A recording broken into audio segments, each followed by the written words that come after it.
यह जो एक गिलास चीज़ आप देख रहे हैं दोस्तों, ये आपके किचन के ही कुछ ऐसे चीज़ों के इस्तेमाल से बन के तैयार हो जाता है और ये आपके गुलाब के पौधे के लिए बिल्कुल एकदम अमृत का काम करता है। दोस्तों, इस एक गिलास को अगर आप अभी जुलाई के महीने में अपने गुलाब के पौधे में डाल देते हो तो ये आपके पौधे को एकदम अमृत के तौर पे फर्टिलाइज़र प्रदान करता है और आपका जो पौधा है वो बहुत ही अच्छा खासा हेल्दी होने के साथ साथ ढेरों सारे फूल और कलियां बनाना शुरू हो जाता है। जिनके भी पौधे पे बिल्कुल फ्लावरिंग नहीं हो रही है, वो ये एक गिलास खाद आपके पौधे को अच्छी खासी मात्रा में फ्लावरिंग के साथ साथ नई ग्रोथ लाने में एक्टिव कर देता है। हेलो दोस्तों, आज का जो हमारा पौधा है वो है गुलाब का पौधा, रोज प्लांट। दोस्तों, जुलाई का महीना चल रहा है, बरसात ऑलरेडी बहुत पहले से आ चुका है। सभी लोगों के गुलाब के पौधे बहुत ही अच्छे खासे हेल्दी भी होने लगे हैं। ढेरों सारी नई ग्रोथ लाने के साथ साथ पौधे फ्लावरिंग करने के लिए भी तैयार हो रहे हैं और तो और बहुत सारे फूल और कलियां भी बहुत लोगों के पौधे में बनने लगी हैं। जिनके पौधे में बिल्कुल भी ग्रोथ नहीं हो रही है, पौधे में फूल और कलियां नहीं बन रही हैं, पौधा बिल्कुल एकदम डोरमेंसी में ही पड़ा हुआ है, किसी भी तरह की अच्छी रिजल्ट अगर आपके पौधे में नहीं है, तो आज का ये वीडियो जो है आपके लिए बहुत ही ज़्यादा यूज़फुल होने वाला है। आज की इस वीडियो में मैं आप सभी के साथ कुछ न्यूट्रिशन शेयर करूंगी, साथ ही कुछ कैट टिप्स बताऊंगी जिसकी सहायता से आप अपने प्रत्येक गुलाब के पौधे में उन चीज़ों का इस्तेमाल करके बहुत ही बेहतर रिजल्ट ले पाओगे। ढेरों सारी नई ग्रोथ के साथ साथ ढेरों सारे फूल और कलियां आपके पौधे में आना शुरू हो जाएगी। तो नमस्ते दोस्तों, मैं हूं किरण और मैं स्वागत करती हूं आप सभी का हमारे इस YouTube चैनल किरण की बगिया में। तो चलिए दोस्तों, इस वीडियो को शुरू करते हैं।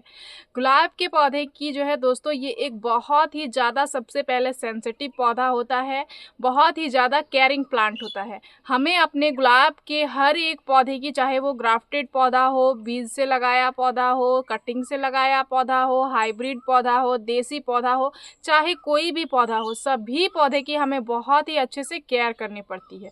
अगर हम केयर में थोड़ी से भी भूल करते हैं, कहीं पे भी थोड़ी सी मिस्टेक करते हैं, तो हमें अपने इस गुलाब के पौधे से अच्छी रिजल्ट नहीं मिलती है। और ख़ास करके ये जो बरसात है दोस्तों, इस टाइम पे गुलाब के पौधे की अगर आप बेहतर केयर नहीं करते हो तो ये आप इस पौधे से बेहतर रिजल्ट तो क्या, आप इस पौधे को बचा भी नहीं पाते हो। ये जो पौधा है ग्रोथ तो नहीं ही करता है दोस्तों, साथ ही डाईबैक के कारण ख़त्म हो जाता है, सूख जाता है बिल्कुल जो है दोस्तों, वो आपका पौधा मुरझा के ख़त्म हो जाएगा। तो सबसे पहले हमें अपने इस पौधे की अच्छी केयर करनी होती है अगर आप अपने पौधे से बेहतर रिजल्ट चाहते हैं। तो ये हमारे जो है हमने कटिंग से लगा के ग्रो किया हुआ था, लास्ट टाइम पे ही ये हमारा कटिंग लगा हुआ था। देख सकते हैं इसकी ग्रोथ कितनी अच्छी खासी जो है वो हो रही है। कटिंग बहुत ही अच्छे से तैयार हो चुका है और हम लोग इसकी अच्छी केयर करते हैं तभी हम अपने पौधे से अच्छी रिजल्ट ले पाते हैं। एक चीज़ मैं आप सभी को बताना चाहूँगी, जो भी लोग बिगनर हैं, जो अभी गुलाब के पौधे में जिनकी हल्की हल्की ग्रोथ हो रही है, कलियां बन रही हैं, वो एक चीज़ कर सकते हैं जो कि बहुत ही इंपॉर्टेंट चीज़ है, आपको कोई भी नहीं बताएगा। आपको अभी ज़्यादा से ज़्यादा पौधे से फ्लावरिंग नहीं लेनी है, क्योंकि आप देखोगे कि कभी बहुत ज़्यादा बारिश हो जा रही है, कभी बहुत ज़्यादा धूप हो जा रही है। इस कारण से क्या हो रहा है, पौधा जो है वो थोड़ी बहुत स्ट्रेस फील कर रहा है और हमारा पौधा जो है उतने अच्छे से मौसम को एडजस्ट नहीं कर पा रहा है। तो अभी आपको अच्छी मात्रा में पौधे से फ्लावरिंग नहीं लेनी है, आप ग्रोथ ज़्यादा से ज़्यादा लो। जैसे कि देख सकते हैं ग्रोथ हुई है और ऊपर से अगर कलियां बनेंगी तो मैं क्या करूंगी, उसके टिप की प्रूनिंग कर दूंगी। आपने मेरे गुलाब के पौधे को देखा, मैंने स्टार्टिंग में आप सभी को दिखाया, मैंने ज़्यादातर फ्लावरिंग नहीं ली हुई है, मैंने थोड़ी बहुत एक दो फ्लावरिंग ली हुई हूँ आप सभी को दिखाने के लिए। अदरवाइज जैसे ही पौधे में ग्रोथ होती है मैं क्या करती हूँ, उसकी टिप से जो है वो कट कर देती हूँ। कट नहीं करती हूँ, सिर्फ और सिर्फ पिंच कर देती हूँ। कट करने से डाईबैक जैसी समस्या ज़्यादा आती है, इसीलिए आपको हल्की हल्की पिंचिंग कर देनी है। इससे आपके पौधे में ज़्यादा नई ग्रोथ आएंगी और आपका पौधा हेल्दी बना हुआ रहेगा। फिर आने वाले सीजन में आपको ढेरों सारी पौधे से फ्लावरिंग मिलेगी। तो इस टाइम पर आप ज़्यादा फ्लावरिंग पर फोकस ना करें, आप सिर्फ पौधे को हेल्दी बना के रखें, पौधे को स्वस्थ रखे और पौधे को जीवित बचा के रखे। तो आने वाला जो टाइम आएगा, जैसे ही अगस्त खत्म होकर सितंबर एंटर होगा, आपका गुलाब जो है दोस्तों वो बिल्कुल बरगद की तरह घना भी हो जाएगा और ढेरों सारे फूल और कलियां लेके आएगा, आपके गार्डन के पूरे जो है दोस्तों रौनक को बना के रखेगा। तो आपको यह काम करना है। साथ ही अभी बरसात में गुलाब को बरसात का पानी बिल्कुल दिलाना है, बहुत ही ज़्यादा ज़रूरी है, क्योंकि बरसात का पानी हर एक पौधे के लिए एकदम अमृत का काम करता है। उसमें नाइट्रोजन की मात्रा बहुत ही अच्छी मात्रा में होती है, जिससे हमारे पौधे में मैक्सिमम नई ग्रोथ आने के साथ साथ हमारे जो पौधे होते हैं दोस्तों वो बहुत ही अच्छे खासे हेल्दी भी हो जाते हैं। तो आपको इस काम को भी करना बहुत ज़्यादा ज़रूरी है। बरसात के पानी में आप अपने पौधे को रखें। साथ ही जो है दोस्तों धूप जब भी आपके यहाँ पे खिले तो आप अपने पौधे को धूप जरूर से ज़रूर दिलाएं। जितना ही टाइम का आपके यहाँ पे धूप आ रहा हो उतना ही टाइम आप अपने पौधे को धूप वाले जगह पे रखें, जैसे कि पौधे को धूप मिले। ग्रीन नेट वगैरह पे बिल्कुल भी नहीं रखें। अगर आपने मिल्चिंग वगैरह का काम किया हुआ था तो उन सारी ही चीज़ों को हटा के गमले की साफ़ सफाई पे खास ध्यान रखें। गमले की साफ़ सफाई को भी आप बिल्कुल बना के रखें। देख सकते हैं गमला किस तरह से साफ़ है, खरपतवार निकल के आ रहे हैं, उनको भी आपको हटाते रहना है। अगर आपके पौधे की मिट्टी ज़्यादा चिपचिपी हो रही है, ज़्यादा टाइट मिट्टी है, तो आप अभी वेल ड्रेन्ड मिट्टी तैयार करें। बालू ऐड करके, कोकोपीट ऐड करके, वर्मी कॉम्पोस्ट ऐड करके आप मिट्टी बना सकते हो, जिससे मिट्टी हल्की रहती है तो पौधे में ज़्यादा पानी जमा नहीं होते हैं। तो आपको यह चीज़ भी ध्यान देना है कि गुलाब के पौधे के लिए खास करके आपको वेल ड्रेन्ड मिट्टी तैयार करनी है। मिट्टी के ड्रेनेज तो खास करके गमले का अच्छा होना ही चाहिए, उसके साथ साथ मिट्टी भी हल्की होनी चाहिए, जिससे रूट्स का ग्रोथ अच्छा हो और जैसे ही पानी गिरे वैसे ही जो है दोस्तों ड्रेनेज से पानी निकल जाए, गमले में जमा होके ना रहे।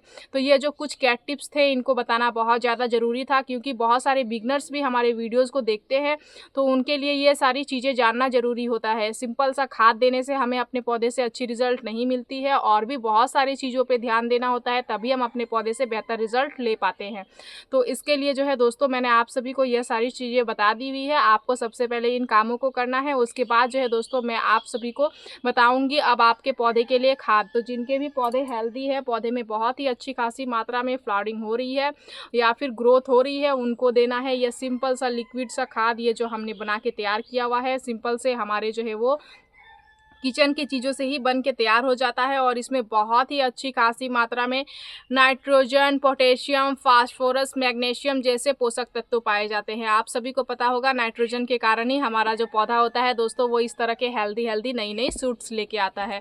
तो इसके लिए हमने यहाँ पे नाइट्रोजन की सोर्स भी ले ली हुई है, इससे हमारे पौधे में अच्छी मात्रा में नाइट्रोजन मिल जाएगा। पोटेशियम, फास्फोरस से हमारे पौधे की रोग प्रतिरोधक क्षमता बढ़ती है, और तो और हमारा पौधा स्वस्थ रहता है। हमारे पौधे में पत्तियाँ पीली कम होती है, हमारे पौधे के फल फूल के उत्पादन में वृद्धि होती है। यह सारी चीज़ें जो है दोस्तों पोटेशियम फास्फोरस के सहायता से होती है। अगर आपके पौधे में ज़्यादा पत्तियां पीली हो रही हैं तो भी आप इस खाद का इस्तेमाल करके अपने पौधे में बहुत ही अच्छी रिजल्ट ले सकते हो।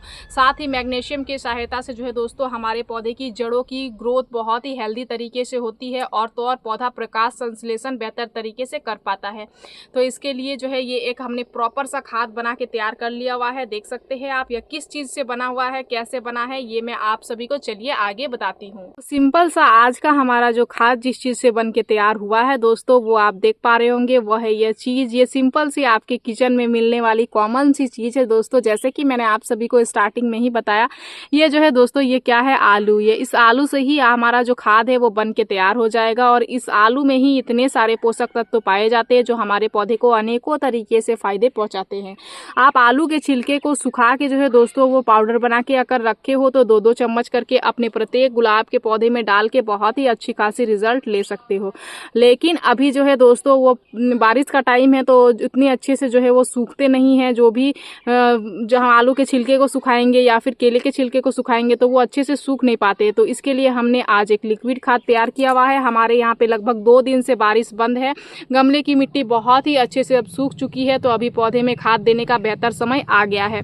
जैसे ही आपके यहाँ पे जो है दोस्तों वो बारिश होने के बाद कुछ टाइम का ब्रेक मिले और गमले की मिट्टी में नमी कम हो जाए, उस टाइम पे आप इस खाद का इस्तेमाल कर सकते हो। तो सिंपल सा खाद को बनाने के लिए हमने क्या किया हुआ था, 2 आलू को यहाँ पे हमने ग्राइंड करके ले आया हुआ है। देख सकते हैं आप 2 आलू को ग्राइंड करने के बाद इसका जो लिक्विड है दोस्तों इसको आपको सबसे पहले निकाल लेना है, जो कि ऑलरेडी यहाँ पे हमने निकाला हुआ है। 1 गिलास आप देख सकते हैं। मैं और भी पौधे में इसका इस्तेमाल करूंगी, लेकिन वीडियो लंबा हो जाएगा, इसीलिए मैं आप सभी को एक पौधे में ही इस्तेमाल करके बताऊंगी। तो तो एक पौधे के लिए इस्तेमाल करने के लिए यहाँ पे हमने देख सकते हैं एक गिलास जो है वो ऑलरेडी निकाल लिया हुआ है। एक गिलास फर्टिलाइज़र को आपको इससे छान के निकालना है, अच्छे से छाननी की सहायता से आपको छान लेना है, अदरवाइज़ आपके पौधे में फंगस बन जाएंगे। तो इसलिए आपको बहुत ही अच्छे से इसको छान के निकालना है, या छन्नी आपके पास अगर अवेलेबल ना हो तो आप सूती के कपड़े से भी छान सकते हो। उसके बाद इस लिक्विड को आपको क्या करना है, सिंपल सा 1 लीटर पानी में इस तरह से कर देना है डाइल्यूट। कोई भी लिक्विड फर्टिलाइज़र जो हम घर में बना के तैयार करते हैं दोस्तों, इसको सबसे पहले पानी में डाइल्यूट करना होता है, उसके बाद ही पौधे में इस्तेमाल करना होता है। तो हमने यहाँ पे देख सकते हैं डाइल्यूट कर लिया हुआ है। उसके बाद ये जो हमारा पौधा है दोस्तों, ये बहुत ज़्यादा अभी फ्लावरिंग कर रहा है, तो इसे न्यूट्रिशन की बहुत ज़्यादा आवश्यकता है। तो इसलिए मैं 1 लीटर क्या करूँगी, ये हमारे 14 इंच के ग्रो बैग है, इसमें मैंने डाल दिया हुआ है। अगर आपके 8 इंच के पॉट है तो आप उसमें भी इस खाद का इस्तेमाल उतनी ही क्वान्टिटी में कर सकते हो, लेकिन उससे छोटे पॉट में अगर लगे हुए हैं तो आप जो है दोस्तों फिर इसकी क्वांटिटी को हाफ कर लेना और अपने पौधे में इस्तेमाल करना। तो इस तरह से जो है दोस्तों इस खाद का इस्तेमाल अगर आप 15 दिन में करोगे तो आपका जो गुलाब का पौधा है दोस्तों, उससे आपको इतनी बेहतर रिजल्ट मिलेगी, आप खुद देख के हैरान रह जाओगे।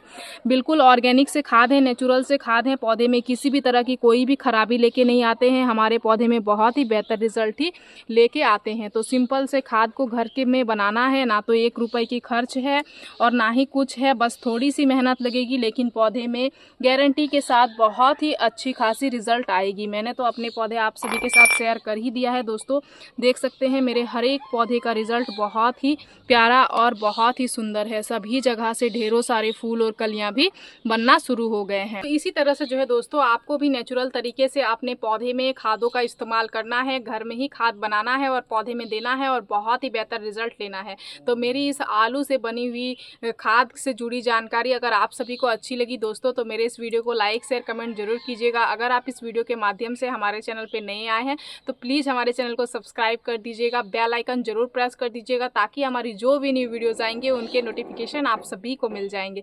इस वीडियो को आपने पूरा देखा उसके लिए मैं आप सभी को तहे दिल से धन्यवाद देती हूँ दोस्तों। मिलते हैं एक अनदर वीडियो पे। नमस्कार।